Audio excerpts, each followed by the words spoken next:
Assalamualaikum warahmatullahi wabarakatuh. Alhamdulillahirabbil alamin. Anzala al-Qur'ana hudan lin-nasi wa bayyinatin minal huda wal furqan. Asyhadu an la ilaha illallah wahdahu la syarika lah wa asyhadu anna Muhammadan abduhu wa rasuluhu la nabiyya ba'dah. Allahumma salli ala Muhammad wa ala ali Muhammad. Bersyukur kepada Allah yang mengucapkan alhamdulillah. Bersalawat kepada baginda Nabi dengan lafaz Allahumma salli ala Muhammad wa ala ali Muhammad. Bagaimana biasa menjelang masuknya waktu iqamah, sejenak kita mengkaji kisah-kisah yang tertera di dalam Al-Quran. Kisah-kisah yang Allah ceritakan di dalam Al-Quran merupakan kisah nyata. Kisah tentang umat terdahulu. Sebagian besar kisah itu bersumber dari kisah Israiliyat. Kisah yang terjadi di zaman Bani Israel. Rasulullah SAW memperbolehkan umatnya untuk menceritakan kisah-kisah tersebut. Apabila ada hikmah, maka dijadikan sebagai pelajaran. Jika ada kebaikan, maka bisa dijadikan sebagai petunjuk. Apa kata Rasulullah? Hadithu an Bani Israel. Ceritakanlah tentang kisah-kisah Bani Israel. Wala haraj, tak mengapa. La tusaddiquhu wa la tukadzibuhu. Tidak boleh kalian dustakan semuanya. Ditolak mentah-mentah. Dan jangan pula dipercaya sepenuhnya. Artinya adalah jika kisah itu memiliki hikmah dan kandungan yang bermanfaat bagi kehidupan, maka boleh kita ambil sebagai pelajaran. Siang ini kita bercerita tentang sapi betina. Sapi betina dalam bahasa Arab disebut Al-Baqarah. Al-Baqarah merupakan surat yang kedua setelah surat Al-Fatihah. Kita tidak asing dengan surah Al-Baqarah, surat yang terpanjang di dalam Al-Quran. Tetapi tidak banyak yang tahu sejarah mengapa disebut surat Al-Baqarah. Al-Baqarah secara bahasa artinya sapi betina atau sapi Bani Israel. Mengapa disebut sapi Bani Israel? Kenapa tidak sapi jantan? Kenapa tidak kambing? Kenapa tidak lembu? Mengapa sapi? Kisah tentang sapi betina itu Allah sebutkan mulai dari ayat yang ke-67 sampai 72. Sebab penamaan surah Al-Baqarah itu diambil dari ayat yang ke-72. Allah berfirman, wa idz qataltum nafsan fadara'tum fiha wallahu mukhrijum ma kuntum ta'malun. Allah SWT berfirman, dan ingatlah ketika kamu membunuh seorang manusia, lalu kamu saling tuduh-menuduh tentang itu. Dan Allah hendak menyingkapkan apa yang selama ini kamu sembunyikan. Hadirin yang dimuliakan Allah Subhanahu wa taala. Menurut ulama tafsir, kisah tentang yang disebutkan dalam ayat ini yaitu kisah tentang pembunuhan. Pembunuhan yang terjadi di zaman Bani Israel. Ketika itu, ada seorang saudagar yang kaya raya. Saudagar ini, qadarullah, tidak memiliki anak. Hanya memiliki famili, keluarga jauh. Karena dia tidak memiliki anak, akhirnya saudagar kaya raya ini mengangkat seorang anak dari ponakan-ponakannya. Akhirnya kemudian ponakannya ini pun tinggal bersama saudagar kaya tersebut. Sehari, seminggu, sebulan, setahun. Akhirnya kemudian di dalam hati ponakan ini muncul niat jahat. Karena di zaman itu ada aturan, siapa yang tidak memiliki anak, lalu kemudian diangkat menjadi anak, maka harta warisannya akan turun kepada anak angkatnya tersebut. Karena tidak memiliki keluarga, tidak memiliki anak kandung. Akhirnya kemudian muncullah niat jahat dari ponakannya ini. Dia menengok orang ini kok enggak mati-mati. Kenapa diberi panjang umur? Kalau seandainya dia mati cepat, maka hartanya itu jatuh ke tangannya. Dari menunggu dari hari ke hari, dari minggu ke minggu, bulan ke bulan, akhirnya orang ini pun tak meninggal. Suatu hari direncanakanlah pembunuhan terhadap pamannya. Jadi yang membunuh itu adalah orang terdekat. Dibunuhlah pamannya ini. Dibawalah pamannya itu ke sebuah tempat dengan alasan, wahai paman, di sana ada pedagang yang ingin bernegosiasi dengan Anda. Kalau Anda datang, maka Anda akan mendapatkan keuntungan yang besar, kata ponakannya ini. Dengan percaya tanpa ragu sedikit pun, ucapan ponakan ini pun dipercaya, dan dia pun mendatangi tempat itu. Sesampai di tujuan, ternyata tidak seorang pun di sana. Lalu dengan tiba-tiba ponakannya tadi membunuh sang paman. Tak ada saksi sama sekali, tak ada bukti. Hanya dia berdua saja dan Allah SWT yang mengetahui. Setelah pamannya itu dibunuh, akhirnya kemudian dia potonglah jenazah itu, lalu diletakkan di pintu rumah kabilah lain. Karena di zaman itu mereka hidup berkabilah-kabilah, berkelompok-kelompok dari keturunan Bani Israel, anak Yakub alaihi salam, sebanyak 12 suku. Di zaman itu Bapak Ibu yang dimuliakan Allah Subhanahu wa taala, siapa yang tertuduh melakukan pembunuhan mesti dia membayar diat. Diatnya adalah mesti orang itu mencari sesuatu yang tidak dimiliki oleh orang lain.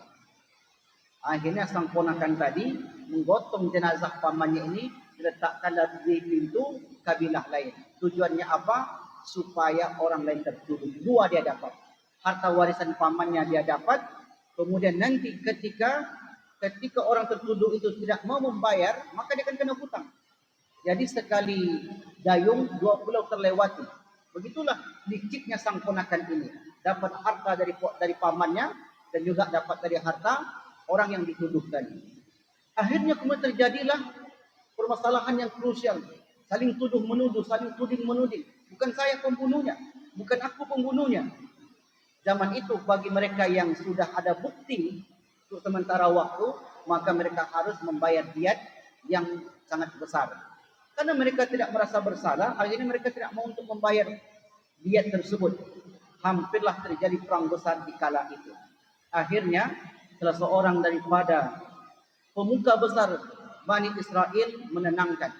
Begini saja kata mereka, bagaimana kalau kita mendatangi Musa alaihi salam? Bukankah dia nabi? Bukankah dia tahu sesuatu yang gaib? Bukankah dia utusan Allah Subhanahu wa taala? Mendengar saran daripada orang pemuka besar dari Bani Israel ini, mereka pun mendatangi Musa. Setelah mereka bertemu dengan Musa, wahai Musa, kami sekarang ini dilanda kasus. Terjadi pembunuhan. Si fulan saudagar kaya raya itu mati, tidak ada yang tahu siapa yang membunuhnya. Jenazahnya ditemukan di pintu salah seorang daripada kabilah kami. Dan menurut aturan undang-undang kita, siapa yang tertuduh, maka dia mesti membayar diat yang begitu besar.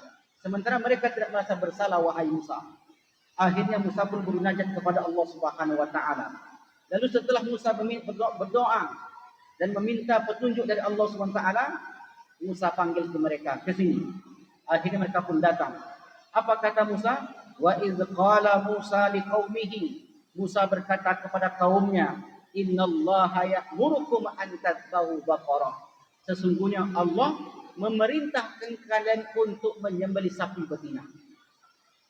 Mendengar sapi betina, akhirnya Bani Israel tadi marah. Wahai Musa, yang kami minta penyelesaian kasus, bukan menyembelih sapi betina.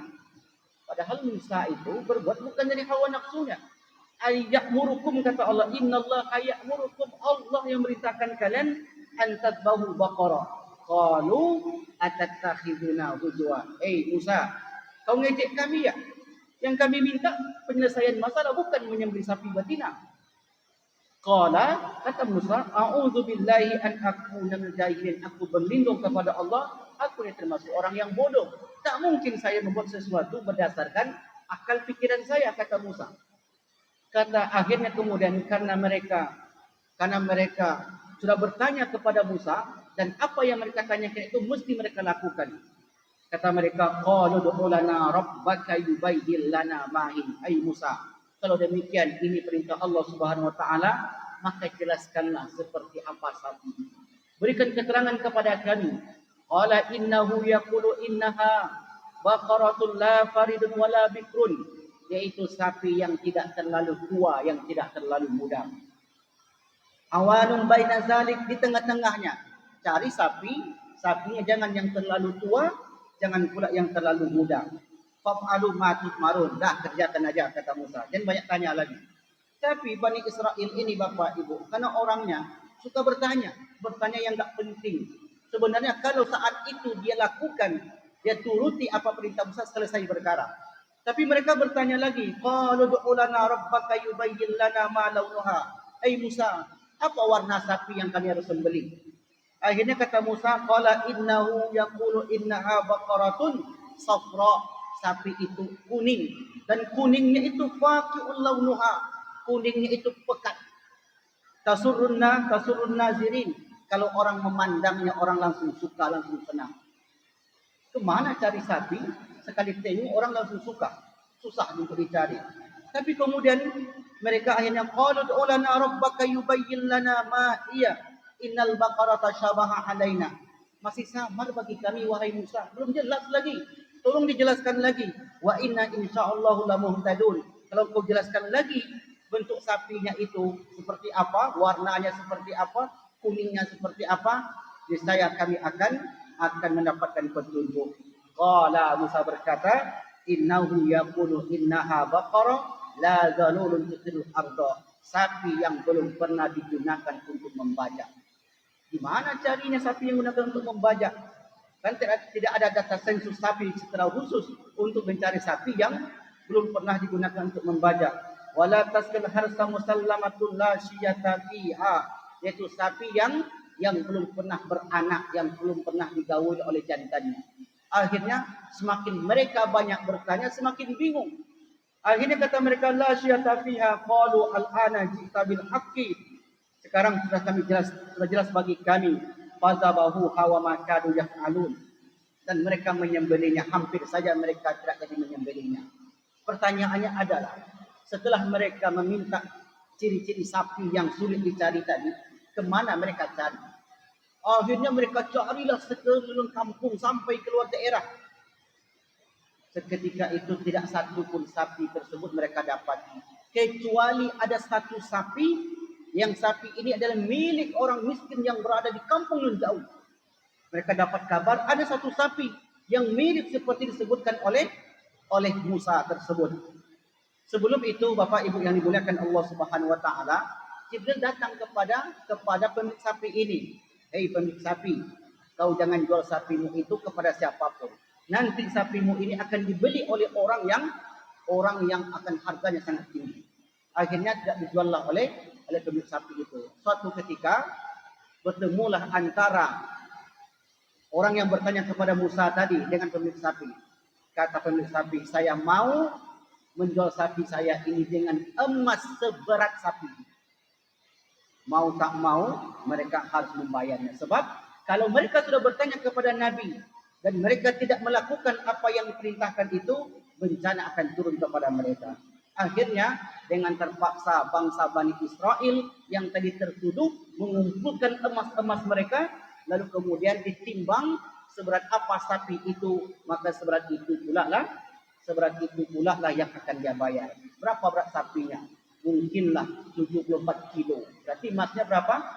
Emasnya sebanyak 74 kilo juga. Inilah kira-kira gambarannya. Artinya sapi itu tidak terlalu besar, tidak terlalu kecil. Belum pernah dipergunakan untuk berbajak, belum pernah beranak. Kira-kira dagingnya sekitar 50 kilo, berat total sekitar 74 kilo. Akhirnya kemudian kata Bani Israel, wahai Musa, ini sapi yang kau minta. Setelah itu kata Musa, potong ekornya. Dipotonglah ekor sapi itu. Kemari. Bawa kemari ekor yang sudah dipotong itu. Lalu kemudian dipukulkanlah kepada orang yang meninggal tadi. Untuk mencari kasus siapa yang membunuh orang ini. Setelah dipukulkan oleh Musa kepada korban yang meninggal itu, lalu tiba-tiba orang ini hidup atas izin Allah. Ketika dia hidup, kata Musa, siapa yang membunuhmu? Yang membunuhku ponakanku, kata dia. Akhirnya kemudian ponakan ini pun mendapatkan hukum yang setimpal. Bapak Ibu yang dimuliakan Allah Subhanahu wa taala, apa hikmah dari kisah sapi betina surah Al-Baqarah ini? Hikmahnya adalah sepandai apapun orang itu menyembunyikan kebatilan, pasti akan terungkap. Cepat atau lambat, sehebat apapun yang menyembunyikan keburukan itu, pasti suatu saat akan terungkap. Mungkin hari ini belum, mungkin besok belum, lusa belum, seminggu, sebulan, boleh jadi sampai 2 tahun, 3 tahun. Allah SWT masih tahan. Allah belum buka, Allah belum singkap keburukan orang tersebut. Tapi ingat, Allah tidak diam. Seperti kasusnya sapi betina ini. Allah buka kasus mereka melalui Nabi Musa alaihissalam dengan memukulkan ekor sapi kepada orang yang mati tadi. Yang kedua, hikmahnya adalah kalau sudah datang perintah Allah, sudah, jangan banyak bertanya. Lakukan saja. Bani Israel terlalu banyak bertanya, ngeyel. Disuruh begini, kami belum jelas sapinya, wahai Musa, disuruh begitu. Akhirnya menyulitkan diri sendiri. Oleh karena itu, ketika perintah Allah datang kepada kita, maka cukup kita katakan sami'na wa ata'na, kami dengar, kami taat. Jangan seperti bangsa Bani Israel, sami'na wa asaina. Wa'tabiru ya ulil absar la'allakum turhamun. Assalamualaikum warahmatullahi wabarakatuh.